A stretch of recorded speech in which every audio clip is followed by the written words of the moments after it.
Hey, today on Microwavable Reviews, yakisoba teriyaki beef from Maruchan.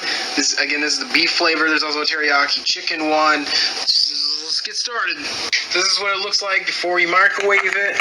You take these two things out, blah, blah, noodles, and you're gonna put water in, and then you cook it for about 4 minutes.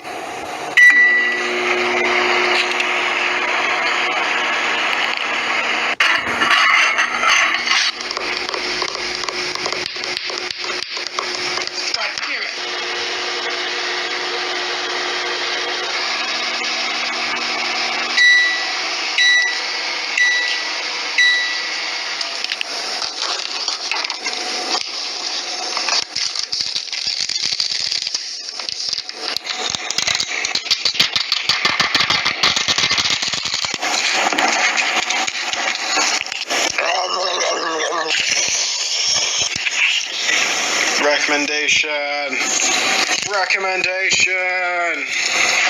And it was filled. Today we